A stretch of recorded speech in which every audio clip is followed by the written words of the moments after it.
भगवान बुद्ध एक दिन वन से गुजर रहे थे। रास्ते में एक व्यक्ति जमीन खोद रहा था। बुद्ध विश्राम के लिए वृक्ष के नीचे बैठ गए। उस व्यक्ति को खोदते खोदते एक कलश मिला।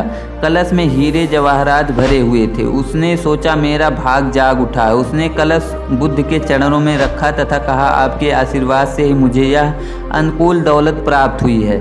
मैं इसमें से कुछ रत्न आपको भेंट करना चाहता हूँ। बुद्ध ने कहा, तुम्हारे लिए यह दौलत है, किंतु मेरी दृष्टि से यह विष के समान है। बिना परिश्रम के मिला धन विष के समान होता है। वह व्यक्ति नाराज होकर कलश लेकर चला गया। उसने हीरे जवाहरात बेचकर संपत्ति खरीदी और दरिद्र से अमीर हो गया। किसी ईसालू ने राजा से शिकायत कर दी कि जमीन में दबा धन राजकोष का होता है। अमुक व्यक्ति ने उस निजी काम में लाकर नियम का उल्लंघन किया है। राजा ने उस व्यक्ति को पकड़वा कर बुलाया और कलश जमा करने को कहा तो उसने सच्ची बात बता दी कि मैंने हीरे जवाहरात बेचकर संपत्ति खरीद ली है। राजा के आदेश से उसे परिवार सहित जेल में डाल दिया गया।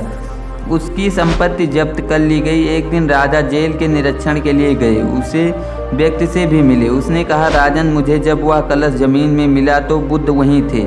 उन्होंने मुझसे कहा था कि इसमें रत्न नहीं विष भरा है। यह सुनकर मैंने उनका अपमान किया था। आज जेल में रहकर मुझे अनुभूति हो रही है कि मैं उनकी बात बिल्कुल सच थी। बिना परिश्रम के मिला धन विष के समान होता है। मैं एक बार भगवान बुद्ध के दर्शन कर उनसे क्षमा मांगना चाहता हूँ। राजा ने भगवान बुद्ध को ससम्मान राज में आमंत्रित किया। जेल से निकालकर उस व्यक्ति को बुद्ध के पास ले जाया गया। उसने उनके चरणों में बैठकर क्षमा मांगी तथा कहा, आपकी बात सत्य थी। कलश में वास्तव में विष था जिसे मुझे जेल भिजवाया।